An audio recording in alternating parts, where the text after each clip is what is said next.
कहानी की शुरुआत हुई इंदौर एयरपोर्ट से। यहाँ एक लड़के नमन को एक लड़की ने कुछ काम दिया। उसे एयरपोर्ट के अंदर एक दूसरी लड़की को ये पर्स पकड़ाना है, पर जब नमन ने इस लड़की को फोन किया उसका फोन नहीं मिलता, तो कोई चारा ना होने की वजह से नमन को ये पर्स खोलना पड़ा। इसमें इस लड़की काव्या की फोटो थी। फोटो से पहचान कर नमन काव्या तक पहुँच गया, पर वो पूछती है कि आपने मुझे फोन तो किया नहीं, फिर ढूंढा कैसे। नमन काव्या को पर्स खोलने की बात बताता है, तो काव्या को वो अजीब लगी कि तुम किसी और का पर्स कैसे खोल सकते हो। काव्या पर्स लेकर निकल जाती है। उसने ये बात अपनी फ्रेंड को बताई, तो इधर नमन का लगेज ओवरवेट हो गया। ये नमन का प्लेन में ट्रेवल करने का फर्स्ट टाइम था, तो उसे इतना ज्यादा नहीं पता। तभी वहाँ काव्या आती है। उसने कहा कि पहले की रूडनेस के लिए सॉरी, मुझे अभी पता लगा कि मेरी फ्रेंड ने तुम्हें गलत नंबर दे दिया था। तो यही नमन के बैग से निकलती है बहुत सारी नमकीनें। हमें पता लगा कि ये सारी नमकीनें नमन की ही दुकान की हैं। उनकी दुकान कोठारी केंद्र इंदौर की एक बहुत बड़ी दुकान थी, जिनका सामान काव्या को भी पसंद है। काव्या नमन को कहती है कि एक काम करो, ये नमकीनें यही एयरपोर्ट पर बांट दो, तुम्हारी मार्केटिंग भी हो जाएगी। नमन ने ऐसा ही किया। उसने फ्री में सबको नमकीनें बांट दी, पर फिर भी वेट थोड़ा ज्यादा ही था। तो काव्या आगे आकर नमन का लगेज अपने साथ एडजस्ट करवा लेती है। वो दोनों एक दूसरे की मदद करके अलग अलग हो गए, पर तभी काव्या के आईपैड की बैटरी खत्म हो जाती है। उसे अभी के अभी एक मीटिंग अटेंड करनी थी और यहाँ का चार्जिंग स्टेशन भी काम नहीं करता। काव्या को स्मोकिंग जोन के अंदर जाना पड़ा, पर यहाँ आदमी भरे हुए थे। तो नमन आकर पूरा टाइम काव्या को इनकी नजरों से प्रोटेक्ट करता है। काव्या ने उसे थैंक यू कहा, तो उनकी फ्लाइट थोड़ी सी लेट हो जाती है। वो दोनों साथ में बैठ एक दूसरे से बातें करने लग गए। यहाँ हमें पता लगा कि काव्या एक हेयर स्टाइलिस्ट है और यही हमेशा से उसका पैशन था। पर नमन, जिसे फोटोज खींचना पसंद है, वो अपने पैशन को फॉलो नहीं कर पा रहा। काव्या और नमन कुछ खाने बैठ गए, तो ये खाना बहुत ही बेकार था। तो नमन काव्या को इसमें सेव डालकर दिखाता है कि देखो, इसे डालकर टेस्ट कैसे बदल गया। नमन काव्या को बताता है कि वो अपने दोस्त की बहन की शादी में जा रहा है। उसने उसे पूरी शादी की फोटोज खींचने का काम दिया था। तो नमन यहाँ भी एक ओल्ड कपल की फोटो खींचने में मदद करता है। उस कपल ने बदले में काव्या और नमन की भी साथ में फोटो खींची। वो उन दोनों को एक कपल बोल देते हैं। काव्या ने नमन की खींची और भी फोटोज देखी, उसे वो बहुत पसंद आती हैं। नमन ने बताया कि फोटोज खींचना मैंने मेरी दादी से सीखा। उनके पास एक पुराना कैमरा था, मैंने उससे बहुत फोटोज खींची और फिर ये करना पसंद आ गया। पर नमन इस चीज को बस एक हॉबी मानता था, तो काव्या ने उसे इसी हॉबी को पैशन बनाकर फॉलो करने की एडवाइस दी। इतना उन दोनों की फ्लाइट का टाइम हो गया, पर काव्या की बिजनेस टिकट थी और नमन की इकोनॉमी, तो वो दोनों अलग हो गए। पर यहाँ बिजनेस क्लास में काव्या को वही आंटी मिलती है जिनकी नमन ने फोटो खींची थी। काव्या को पता लगा कि इनके पति को रिटायरमेंट बोनस में एक ही बिजनेस क्लास टिकट मिली थी, तो वो उन्होंने इनको दे दी। काव्या कहती है कि चलो कोई बात नहीं। वो यहाँ से उठती है। उसने इकोनॉमी क्लास में जाकर उन अंकल को कहा कि आप आगे मेरी जगह बैठ जाइए। काव्या यहाँ इकोनॉमी क्लास में बैठ गई और उसकी बगल की सीट किसी और की नहीं, नमन की ही थी। फ्लाइट शुरू हुई। नमन का ये फर्स्ट टाइम था, तो उसे डर लगने लगा।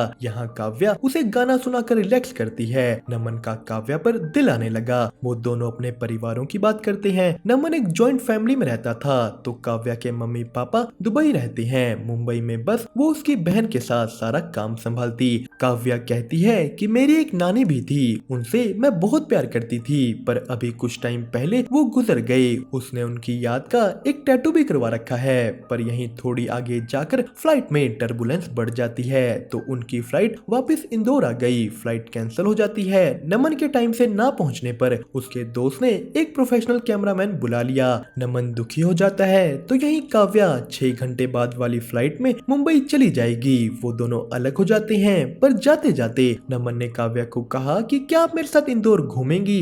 काव्या मान गई। नमन और काव्या दोनों इंदौर के सराफा बाजार पहुंच गए। यहाँ नमन काव्या को इंदौर की अलग अलग स्वादिष्ट चीजें खिलाता है, पर तभी उन्हें यहाँ देख लिया नमन के चचेरे छोटे भाई ने। वो पूछता है कि कौन है ये लड़की। नमन उसे कुछ नहीं बताता। उसका भाई मिंटू नमन से 500 रुपए रिश्वत लेकर निकल जाता है। नमन ने वापस काव्या को एयरपोर्ट छोड़ा। काव्या कहती है कि जब भी तुम मुंबई आओगे मुझे जरूर बताना, मैं तुम्हें अपने सलून में एक हेयर कट दूंगी। वो दोनों फिर से अपने अपने रास्तों पर चल दिए। पर नमन के घर पर उसके पिताजी कब से उसका इंतजार कर रहे थे। वो पूछते हैं कि कहाँ थे तुम। तो नमन का छोटा भाई पीछे से आकर कहता है कि ताऊ जी, भैया ने मुझे बताया था कि वो लेट हो जाएंगे, बस मैं आपको बताना भूल गया। अगली सुबह होती है, नमन पर प्यार का भूत चढ़ गया था। उसका भाई उसे पूछता है कि हमें भी बताओ। नमन एक एक कर सारी बातें उसे बताता है। तो इधर काव्या भी मुंबई पहुंचकर खुश खुश सी थी। वो अपने सभी कस्टमर्स को नमन की दुकान की नमकीनें खिलाती है। उसकी बहन ने कहा कि शायद इंदौर के जायके पर दिल आ गया इसका। काव्या अपनी बहन को नमन के बारे एक एक छोटी चीज बताती है। यही नमन का भाई कहता है कि भैया आपको तो मुंबई चलना चाहिए, मैं अगले हफ्ते कॉलेज में एडमिशन लेने वहाँ चल ही रहा हूँ, आप भी मेरे साथ चलो। पर इधर काव्या तो किसी और लड़के के साथ कैजुअल डेट पर गई हुई थी। वो अपनी बहन को बताती है कि यार ये लड़का तो सीरियस हो जा रहा है, पर मुझे सीरियस रिलेशनशिप में नहीं आना। दरअसल किसी वजह से काव्या का प्यार से विश्वास उठ चुका था। यही इंदौर में नमन ने डरते डरते अपने पिताजी को बताया कि उस एयरपोर्ट पे मुंबई के लोगों को नमकीनें बहुत पसंद आई थी। वो कहता है कि प्लीज मुझे मिंटू का एडमिशन करवाने मुंबई जाने दीजिए, मैं वहाँ भी अपनी नमकीनें डिस्ट्रीब्यूट करने की बात करूंगा। नमन के पिताजी मान गए। नमन ने काव्या को मैसेज भेजा। वो उसके लिए अपनी अम्मा को कहकर अचार तैयार करवाता है। दरअसल काव्या की नानी काव्या के लिए अचार बनाती थी जो उसे बहुत पसंद था। तो इधर भी नमन की अम्मा समझ गई कि पक्का दाल में कुछ अचार ही है। नमन और मिंटू मुंबई के लिए निकल गए। नमन काव्या के सलून जाता है, पर वो उसे देखते ही डर गया।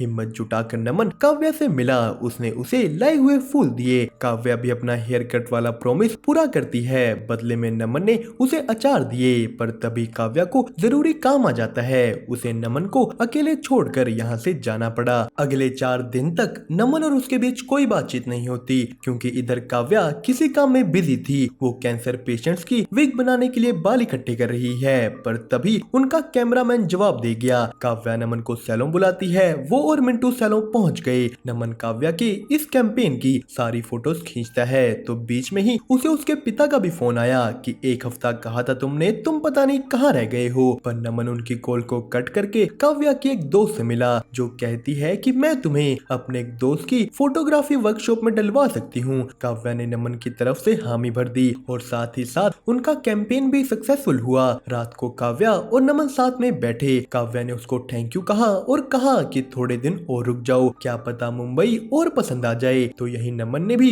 काव्या से एक रिक्वेस्ट की कि क्या मैं आपकी एक पोर्ट्रेट खींच सकता हूँ। काव्या मान गई। इसी सब के बीच वो और करीब आ रहे थे। नमन को काव्या की फेक और नेचुरल स्माइल के बारे भी पता है और काव्या ये सब जान के इम्प्रेस हुई। नमन काव्या की फोटो खींचता है और तभी नमन को उस फोटोग्राफी वर्कशॉप में भी सीट मिल गई। 3-4 दिन अब नमन ये वर्कशॉप अटेंड करेगा। वर्कशॉप के बाद काव्या उसे मुंबई घुमाने ले गई। नमन की अम्मा कहती है कि छोड़ अपने पापा को, उन्हें मैं देख लूंगी, तू रह ले थोड़े और दिन मुंबई। मुंबई में नमन ने काव्या की फोटो खींची। ये फोटोज देखते देखते नमन का प्यार बढ़ता जा रहा था। काव्या नमन को अपने घर खाने पर ले जाती है। यहाँ उसके मम्मी पापा दुबई से वापस आए हुए थे। सबने मिलकर डिनर किया तो नमन उन सबसे बहुत अलग था। वो शराब की जगह हल्दी वाला दूध मांगता है। नमन ने काव्या को कहा कि अब मुझे निकलना होगा, बहुत लेट हो गया है। तो काव्या के घर वालों ने कहा कि क्या करोगे जाकर, आज यहीं रुक जाओ। नमन काव्या के घर में ही रुक गया। काव्या ने उसे अपनी नानी का कमरा दिया।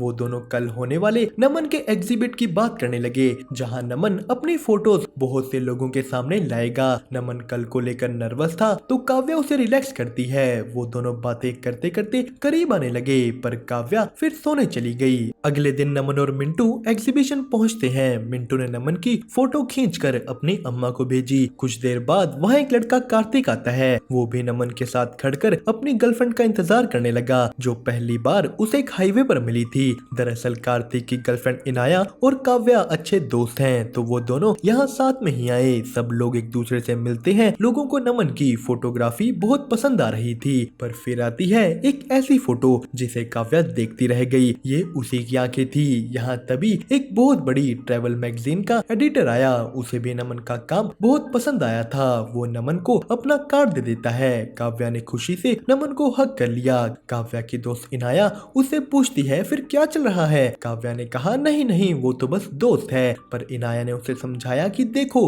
तुम्हारी आखिरी रिलेशनशिप को बहुत टाइम हो गया है, हर कोई एक जैसा नहीं होता। दरअसल काव्या के पिछले बॉयफ्रेंड ने काव्या को उसकी नानी की मौत के बाद बिल्कुल अकेला छोड़ दिया था। तो काव्या को प्यार पर भरोसा नहीं, पर इनाया ने काव्या को समझाया। उसकी बातों से इनकरेज हो काव्या अपने दिल की बात नमन से कर देती है। उन दोनों ने किस किया, पर तभी नमन को उसके पिता की कॉल आती है। दरअसल मिंटू ने नमन की खींची हुई फोटो अम्मा की जगह गलती से फैमिली ग्रुप में भेज दी और वही देख ली नमन के पिता ने। वो उस पे गुस्सा हो जाते हैं कि कल के कल वापस इंदौर आओ, अब बात घर पर ही होगी। नमन डर जाता है। मिंटू ने आकर कहा कि भैया गलती से ही हो गया, हम घर पर बात कर लेंगे, कुछ नहीं होगा। पर नमन ने कहा कि तुम जाओ। वो काव्या को सब बताता है। काव्या ने पूछा फिर मेरे पास वापस कब आओगे? नमन कुछ नहीं बोल पाता।